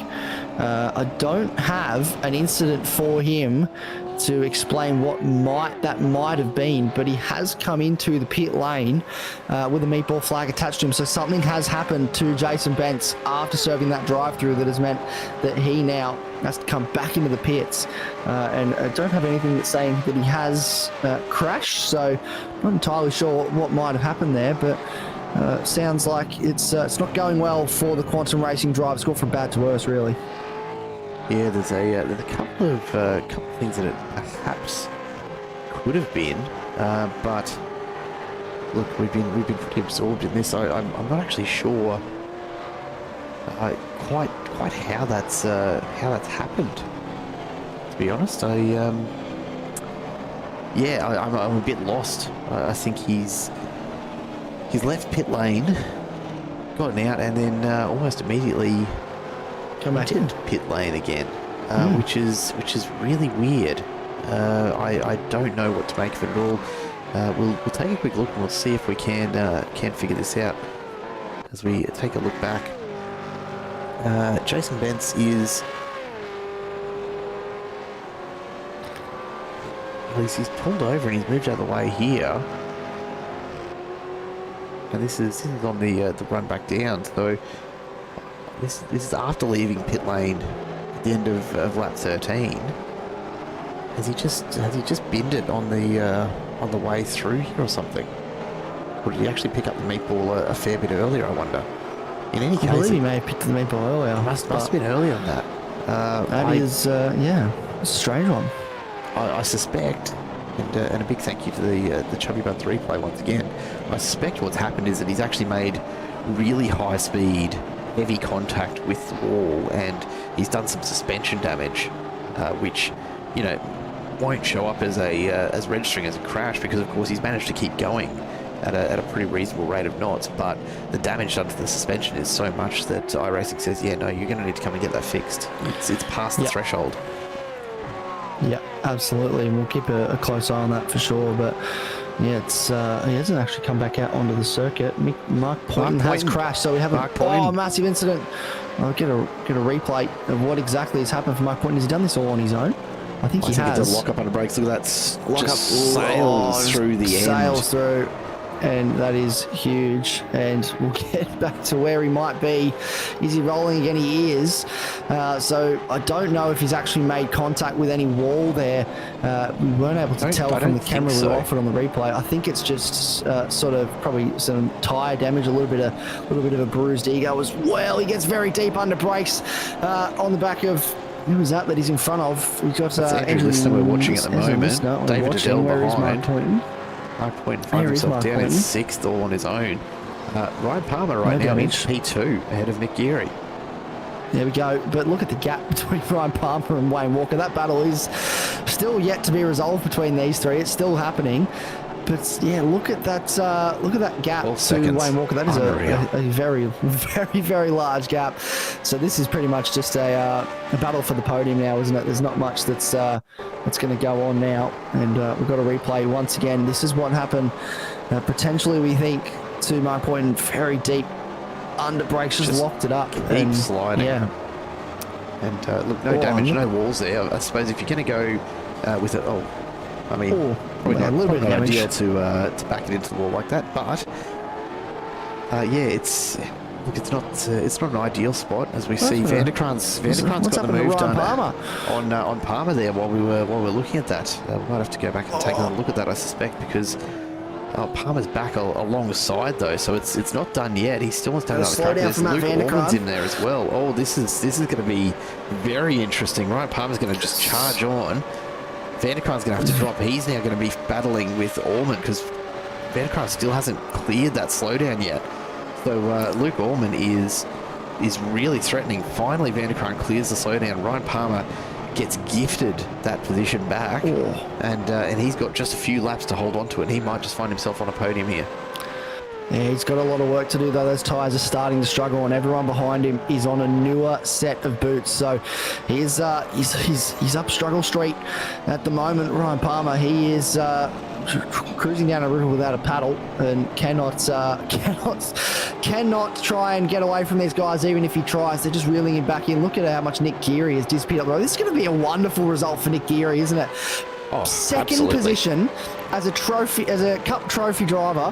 This is a huge result for him. Absolutely wonderful. He has driven with just the most level head I have not seen. I do not want to put the commentator's curse on him. You've just done it. I guarantee you've just done it. But he has driven such a level-headed race today. He has been so impressive. And Jason Bentz came back out of the pits and has re-entered the pit lane. David Logsdale, I should note, also got a drive-through for that contact with Brian Borg, that massive contact with Brian Borg. So he has served that drive-through as well and has come back out onto the circuit now. But Matt Vanderkran fancies a bit of a look on Ryan Palmer. He's going to have to go defensive into the hairpin at the end of Sector 2. Matt Vanderkran's going to look to sweep around the outside. He's gone very deep under brakes, trying to carry the speed. This is going to leave him vulnerable to Luke Orman. There's a little bit of contact between the two of them. Mark Poynton wants to get involved. This is still going on. They're still making contact. And Mark Poynton, desperate to get involved in this. This is a great free kick for Ryan Palmer, and now another slowdown for Matt Vanderkran. He has to serve yet another slowdown, which is going to ruin his momentum on this back straight. Will leave him very vulnerable to both Luke Orman and Mark Poynton in this situation. He's trying the best that he can to clear it, being defensive on the run towards the hairpin. He's probably letting out as very little throttle as he possibly can. He hasn't cleared it at the end of the straight this time. Here comes Mark pointing up the inside. There's a little bit of contact. He has to back out of it to make sure that he does not turn. Big slide in the background for there's more Vargas. going on. Stephen Varga. It's all happening. How he saved that, I have on? no idea. Vanderkraan has managed to stick with it. He's lost the spot to Allman, who's run away with it. Here comes Mark pointing up the inside on one. Varga on the inside of Daly through one. They're going to reverse sides here. I think Daly's going to end up at the back of this. Pointing somehow isn't able to get through for Vanderkraan. This continues. Something that's just occurred to me, Ryan Palmer picked up a 5-second penalty at the very start of this race. So He did. he may finish on the podium, but he's not going to actually take third place here. He will be counting on this gap behind him to try and keep him in the top 5. It's going to be a very, very close thing. We're going to have to work that out. But right now, Luke Allman is on track to take a podium position. We've got the gaps here. It looks like at this stage he's going to drop at least behind Luke Allman, potentially Matt Vanderkraan as well. Mark Poynton, he should finish in front of Mark Poynton on correction. It's going to be a close thing, though. It is very, very close. It could be it could be 5th place for or 4th place for Ryan Palmer. It could be 8th place for Ryan Palmer. It's he's going to have to drive the wheels off that thing, which he desperately is trying to do, but Luke Allman is reeling him in a little bit. It's still happening in the background. Troy Stone Street. It looks like Damon Fisher maybe battling away in the background, trying to sort out positions as we get stuck further into this race. We've only got a couple of laps to go here. Not long at all until we reach the checkered flag for the second and final time this evening. This race feels like it's gone a little bit quicker, but we've had no safety car intervention this time around to... we see Matt Vanderkraan going defensive, trying to break the toe from Mark Poynton, but we've had no safety car intervention this time around to make it feel like there's been a break. It's just been go, go, go in this one. I'm actually surprised we haven't seen the safety car given the nature of a few of the incidents we have. It's just a credit to the drivers to be able to get those cars back to the pit lane. Yeah, it absolutely is. And we can see... Oh, look at this up the inside from Vargs. He's gone very deep to try and get that done. He's going to fly off to the side, and Mark Poynton will say, yeah, no problems, Vargs. I'll just hang on to that spot. Thank you very much. Stephen Varga now creates a bit of a gap behind. So the battle really will be Vanderkraan and Poynton from here. Poynton sliding it on the exit of the turn as he tries to catch back up to Matt Vanderkraan. And these guys will just have their own little battle going on. What I did want to take another look at, we talk about no safety car intervention. That massive issue for David Logsdale earlier, how we avoided a safety car there, I have no idea. We're just lucky that it was in a spot where there was enough runoff that these cars went on there. But we're overhead, yeah, David Logsdale, and I don't think. I don't know if there's a hardware failure or something, but he just didn't brake at all. It has to be a pedal issue, and you can see the way that the car is kind of nudging at the still wall accelerating. there. I reckon, yeah, he's still accelerating there, and he's had a big pedal failure. Absolutely. That was a massive hit though, and for Brian Borg, geez, what a way. And this is 2 nights in a row we've had some pretty interesting moments with let's call them backmarkers getting involved in front runners races. Oh, big slide in the background. For that looks like James Hardy that's gone sideways. Damon Fisher, Jim Capronis just waiting for him there. And Jim Capronis riding in a very awkward spot. Pit Clifton almost ran into the back of Jim Capronis. That has been redressed. We get the white flag, and Wayne Walker will take the final lap of this race in a fairly comfortable position. 5-second penalty as well for Mark Poynton for contact with Stephen Varga. So noting that as well is in the background. Abel Verban goes up the inside of Jim Capronis. Trav Daly now on our screen. This is a battle that's raging onto the front of this field. Under brakes, there's a little bit of side to side. Was there a bit of contact there? Not sure. A bit of inside locking for Trav Daly trying to get past Stephen Varga. They're still side by side through the sweeping right and left handers now. That is this first sector. This is a difficult part of the track to stay side by side. So they're doing a great job to give each other plenty of room, but Stephen Varga will continue to hold on to this position for now. It looks like Van der Kraan's fairly safe now from Mark Poynton, and this is the group of cars behind Mark Poynton, as it were. But Wayne Walker, he's really just walked, well, no pun intended, but he's walked away with this tonight, hasn't he? He has, and really it's through a couple of really unfortunate incidents for the drivers that were chasing him. You know, Brian Borg getting absolutely wiped out. We saw a drive-through penalty for Bentz as well that took him out of the running, and so it's really just created this gap. Hats off though to Nick Geary. Honestly, he's less than half a lap away from finishing P2 on a podium, and he's been right there since the very, very start of this race. He's driven brilliantly, and I'm so happy to see a Cup Trophy driver find themselves on the podium here tonight. It's been an awesome drive. Wayne Walker, meanwhile, just about to come across the line. He's got the checkered flag out now, and a couple more drivers just coming through, but there's Wayne Walker. He crosses the line, takes P1, 20 seconds before we'll see Nick Geary here. I think we'll have to quickly jump away, have a quick look at this battle here that's going on. Trav Daly defending from Damon Fisher into the final corner, and Nick Geary will now come across the finish line ahead of Ryan Palmer, who will actually lose one spot to Luke Allman, but will stay ahead of Matt Van der Kraan in the end. And where is Stephen Varga, Troy Stone Street. Trav Daly does hold on over Damon Fisher in the end, and that was a very close battle at the end of this race indeed. And is there any other drivers that are still pretty close out on the circuit? I think everyone's really just kind of spread out now and found their own bit of real estate towards the end of this race. So continuing to come across the line, as I say that, Andrew Rushworth and Rick Vigar just gotten ahead sort out at the death there, and comes home in 15th, so picks up an extra spot there. So great little finish. As it takes away my start finish line camera. Didn't want that. Didn't want my start finish line camera anyway.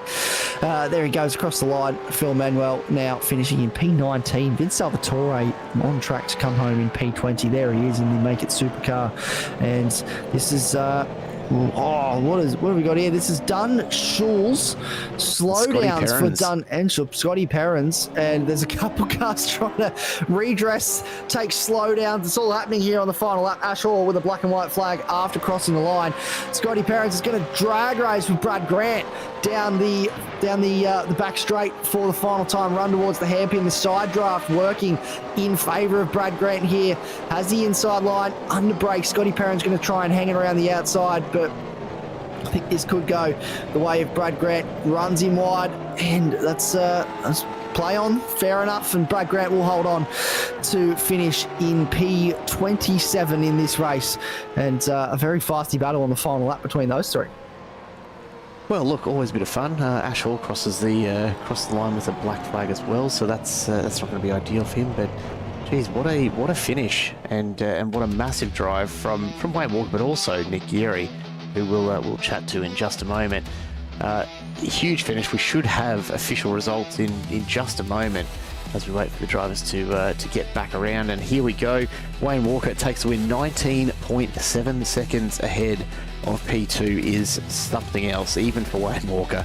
Ryan Palmer finishes third on track, but he will drop one position due to that 5-second penalty. So Luke Allman will actually move on to the podium when this is corrected. Then Matt Van der Kraan sticks with 5th place, just not quite close enough to pick up the extra spot, with Palmer being demoted. Mark Poynton in 6th ahead of Stephen Varga, then Stone Street and Daly ahead of Damon Fisher, who makes up the back of your top 10. Andrew Lister and Mick Clifton ahead of James Hardy and Dave Tadell, then Rick Vigar and Andrew Rushworth ahead of Glenn Boyce and Abel Verban. Phil Manuel and Vince Salvatore round out the top 20.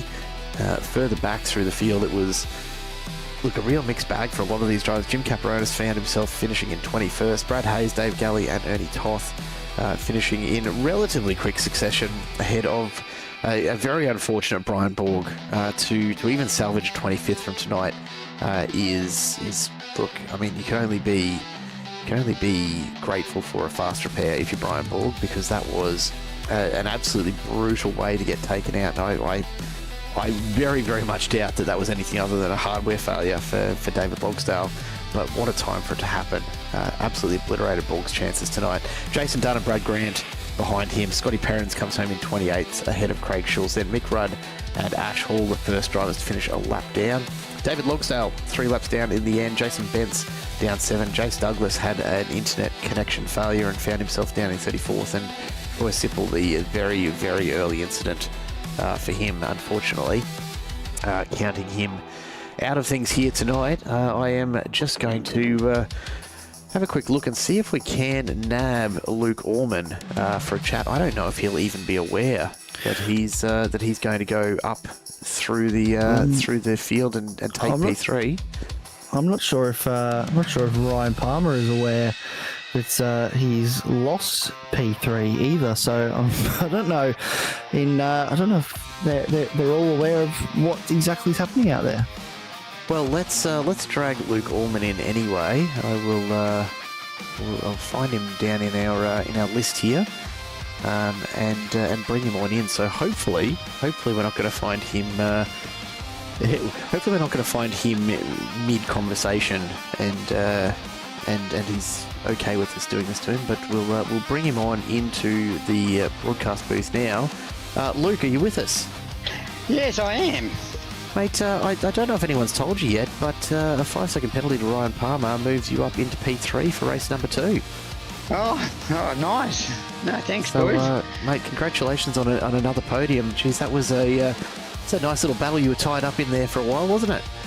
Yes, I had an issue with race 1 where for some reason it put tyres on but no fuel.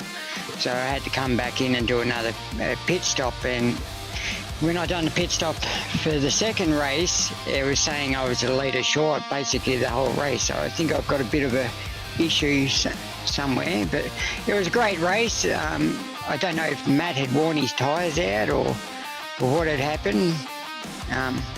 But yeah, no, that was a great race. Mate, a stellar race to watch, honestly. For a first visit to Miami, from our perspective, probably a little bit cleaner than we were perhaps expecting it to be.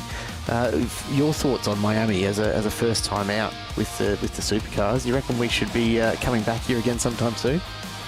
Yeah, I like the street tracks, and it's a lot of close driving, a lot of door bashing going on. It's hard to pass, but no, I think we should come back for sure. I really like this track. Tyre wear was brutal. Oh, I can't imagine. Yeah, it's a lot of high-speed cornering, and we know the tyres don't love it. But mate, tell you what, you've made the most of it here tonight. Congratulations on the amended result that gets you onto the podium here. Before we do let you go, anyone you want to say hi to, or a bit of a shout out for any of your sponsors? Yeah, just all the boys over at 266, great group of fellas. Also 19 for our livery, Pagny and Next Level Racing. And you guys for the broadcast every week. I enjoy watching them. Well, mate, enjoy watching this one back. It has been an absolute cracker. Congrats on the results tonight, mate, and hopefully that sends you a nice little haul of points. We'll chat to you again soon, I'm sure. Thanks. Thank you.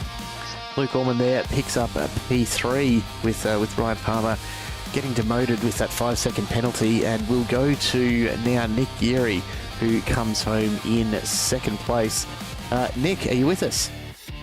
Yeah, I'm here. Mate, what a drive. What a drive from the front of the field here in race number 2. Did you ever think that you were going to find yourself up on the podium here tonight? Absolutely not. I don't, yeah, crazy. I don't even really know how I got to 9th in the other race, which gave me the front row start. I was 27th by the end of the first lap, and then yeah, I can't even remember passing the car on track, and then all of a sudden I popped up 9th. And yeah, that just sort of set it up for the next one. Well, mate, it was a phenomenal effort. We were cheering you on early on when you were under so much pressure in those opening laps from the laundry list of names that we usually see up at the top end of the field here. You were under huge pressure from the likes of Van der Kraan and Borg, and of course from Wayne Walker, who eventually got through and took off into the distance. But were you thinking about driving ultra defensively from the start here tonight, or was it really just a case of hold on and hope? Well, yeah, probably a little bit of hold on and hope, but I wasn't even really trying to make it too. I don't know if it looked like that, but I wasn't trying to make it too hard for him, but I would brake and then whoever was behind me at the time would show the nose, so I'd go a little bit wide, which would fork me for the next corner. Then it just bunched us all back up again. Then it was a bit of a couple too wide behind, then I'd get a tiny gap again, then it had happened all over again. And I wasn't even planning on trying to be a roadblock, but it sort of probably set up the race for me. Well, mate, it's an awesome result and some amazing points for you in the Cup Trophy Championship as well. So congratulations on those results. Before we do say goodbye, I've got one more question for you. We go back to probably about round 3 of this season, and someone who claims to know you reasonably well popped up into the YouTube chat and spent some time correcting our pronunciation. I feel like I have to check because it's the first time we've had a chance to chat to you so far this season. It is pronounced Geary, right? That's dead right. It does not look anything like it, but that's he is right, and he does know me. Well, look, I'm glad, because otherwise I was going to feel really bad for getting it wrong intentionally for the last 5 rounds. Nick Geary, congratulations on P2 here tonight in race 2. You must be absolutely stoked. Is there anyone you want to say hello to, or a big thanks to any of the sponsors, I'm sure, before we let you go? I'm super stoked to be here. I just want to thank the team at Frog Elite Juiced Racing, Juiced Energy, and Stott Hall for coming on board and sponsoring the team. That's a really good environment to be in, and stoked. Mate, thank you so much for dropping in to chat to us, and we'll let you go and enjoy it, hey? Awesome, thanks a lot. Keep it up. Nick Geary takes a P2 there in race number 2, and of course, the top of the podium tonight by daylight and then some. Wayne Walker, welcome on back to the booth, mate. Thank you. Well, that's not quite how we expected it to finish up here tonight. Once you got clear of Nick at the opening stages of this race, we did expect you to take off, but things changed a little bit where we saw a number of the usual suspects we would have expected to be challenging you here tonight get wiped out in some of the most interesting ways I think we've seen so far. Did you catch any of that in the rear view, or were you just eyes ahead and pushing on? I didn't actually see any. I didn't actually see any incidents behind.